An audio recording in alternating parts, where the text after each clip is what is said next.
So in the drama, somebody has to be the villain and play the dark side, and then the hero plays against him. If you go to the theater for a good cry, then you let the villain win and you call it a tragedy.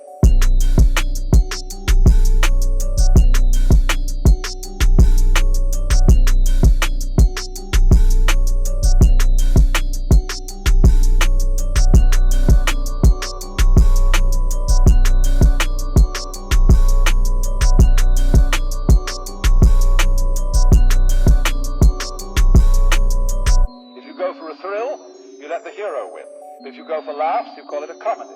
There are different arrangements then between the hero and the villain. But in all cases, when the curtain goes down at the end of the drama, the hero and the villain step out hand in hand, and the audience applauds both. They don't boo the villain at the end of the play. They applaud him for acting the part of the villain so well. And they applaud the hero for acting the part of the hero so well.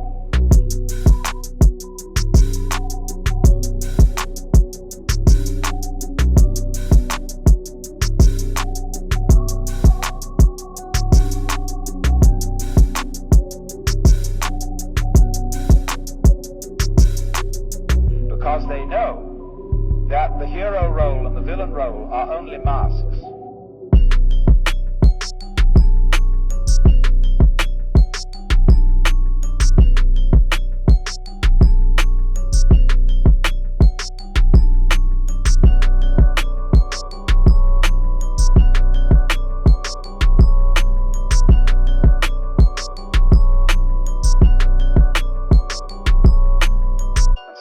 Behind the stage, too, there is the green room, where after the play is over and before it begins, the masks are taken off. And so, behind the scene, that is to say, in reality, under the surface, you are all the actor, marvelously skilled in playing many parts, and in getting lost in the mazes of your own minds and the entanglements of your own affairs.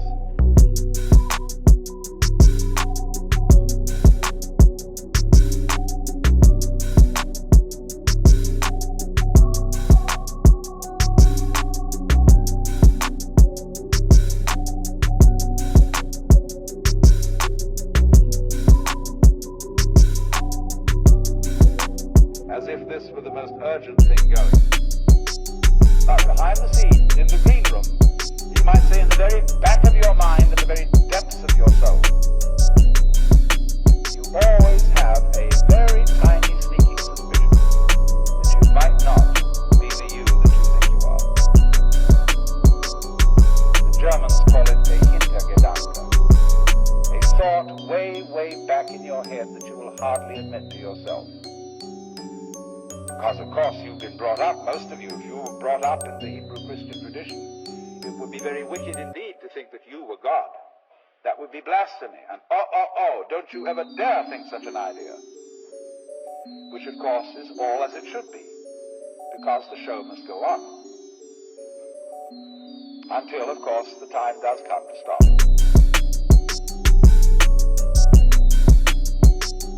Now, you will see that this involves two quite different ways of dealing with the fundamental question. Two fundamental questions. One, what is man? That is, who are you? And in the Hebrew Christian answer, we more or less say, well, I'm me. I'm Alan Watts. I'm John Doe. I'm Mary Smith. And I firmly believe I am. Because I really oughtn't to think anything else, ought I? And that me is a finite ego, or a finite mind, whatever that is. On the other hand, the Hindu will say that the real self, which he calls Atman, Atman, is what there is. It's the works. It's the which than which there is no whicher.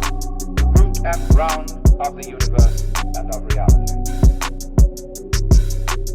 The next problem of this, where they differ so sharply, is, well, why have things gone wrong?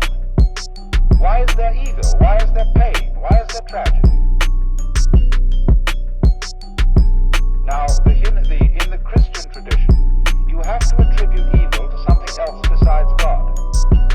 There, God is defined as good. And he originally created the scheme of things without there being any evil in it. But there was a mysterious accident in which one of the angels, called Lucifer, didn't do what he was told. Man, there was a fall of man. Man disobeyed. He went against the law of God. And from this point, evil was introduced into the scheme of things, and things began to go wrong, that is to say, against the will of the perfectly good Creator. Now, the Hindu thinks in a different way. He feels that the Creator, or the actor, is the author of both the good and the evil. For the reasons that I explained to you, you have to have the evil for there to be a story. And in any case, it isn't as if the Creator had made evil and made someone else his victim. It isn't like saying God creates the evil as well as the good, and poor little us are his puppets and he inflicts evil upon us. The Hindu says nobody experiences pain except the Godhead. You are not some separate little puppet which is being kicked around by omnipotence. You are omnipotence in disguise. And so there is no victim of this.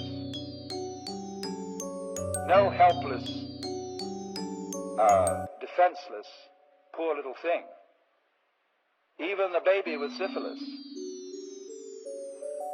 is the dreaming Godhead.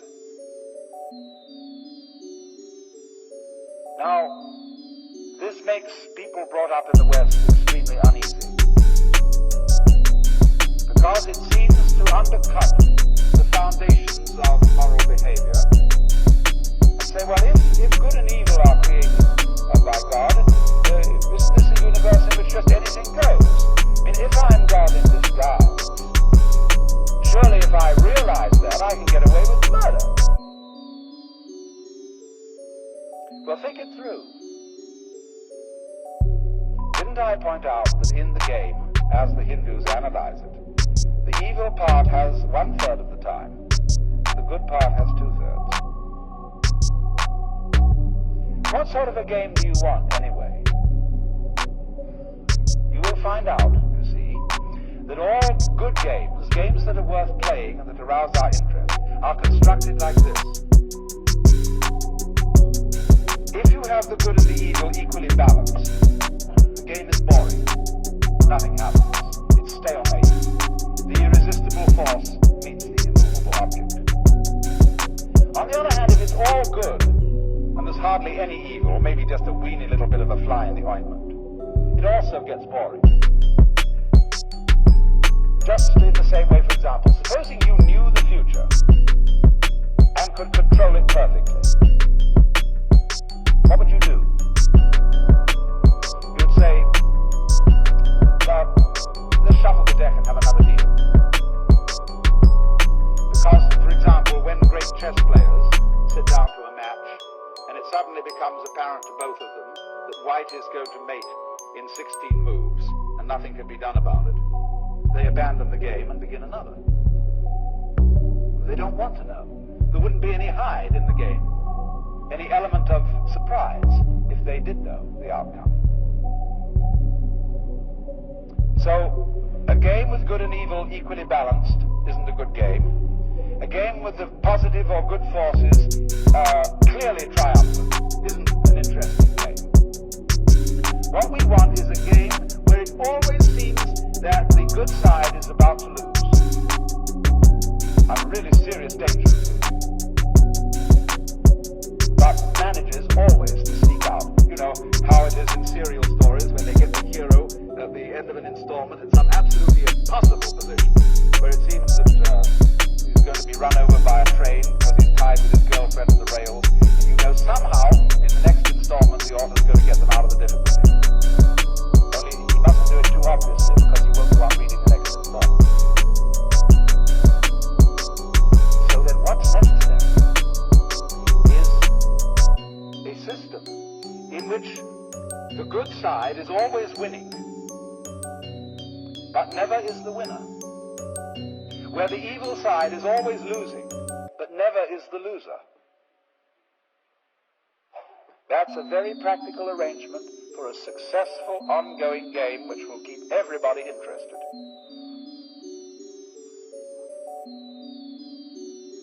And you must watch this in practical politics. Every in-group or group of nice people needs an out-group of nasty people. Otherwise they wouldn't know who they were.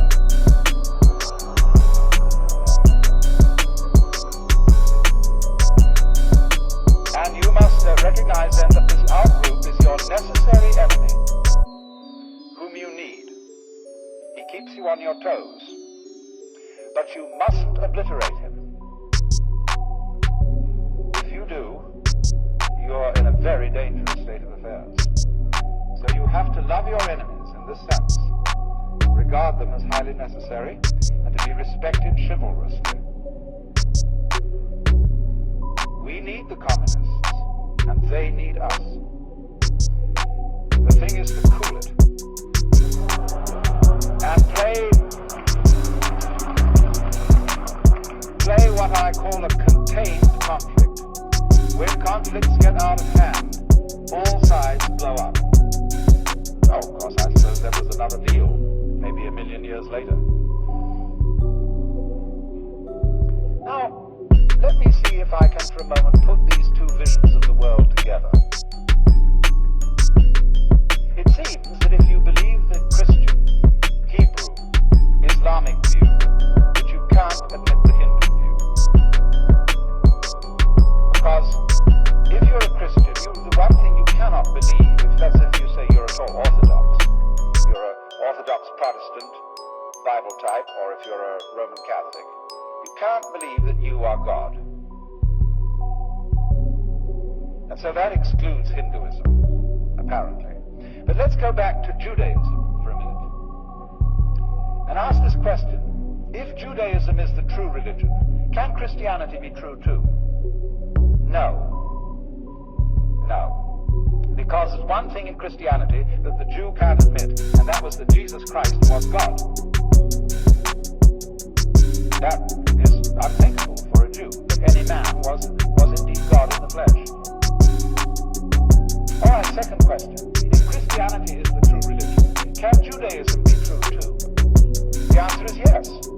Because all Christians are Jews.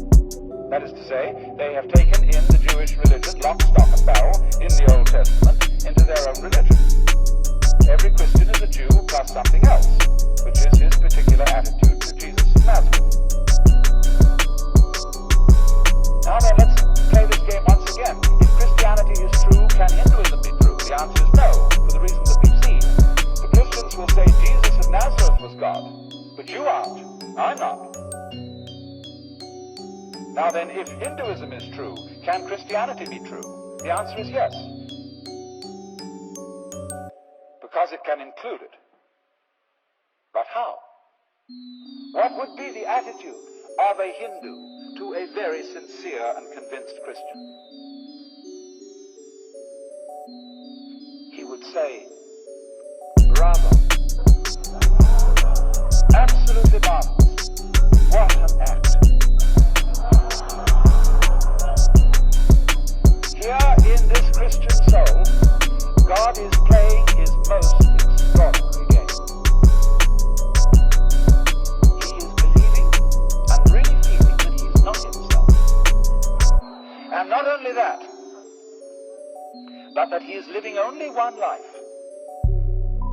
And in that life, he's got to make the most momentous decision imaginable.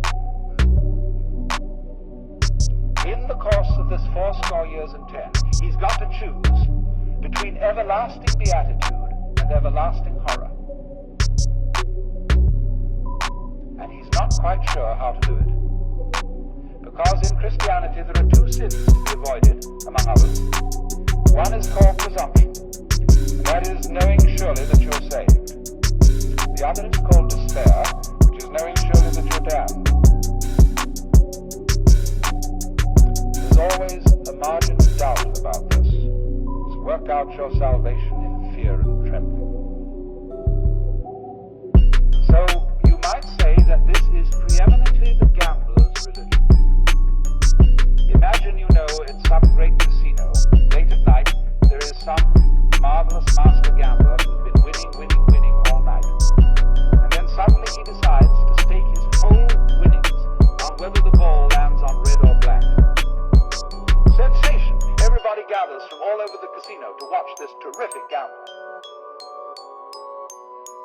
So in the same way, the predicament in which the Christian soul finds itself is this colossal gamble,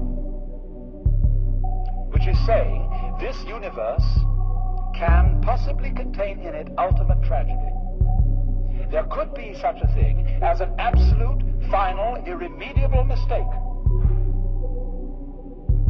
And what a horror that thought is.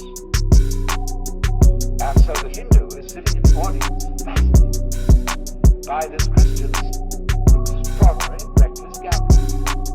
He says, that's a beautiful game. The Christian doesn't know it's a game, but the Hindu suspects it is. And he's a little bit admiring it, but not quite involved. Now you would say, perhaps, now you ought to be involved. Give your whole self to this. Make an act of commitment. You know, once to every man and nation comes the moment to decide. In the strife twixt truth and falsehood, good or evil side. Then it is the brave man chooses, while the coward stands aside, etc. That sounds great, doesn't it? Commitment. Stand up and be counted. It is a virtue, but on the other hand, you see another virtue, what we call being a good sport. If your enemy in the battle of life is to be regarded as an absolute enemy, who is pure evil, black as black can be, you can't be a good sport. You can accord him no chivalry, no honors of battle. You've got to annihilate him by any means possible, fair or foul.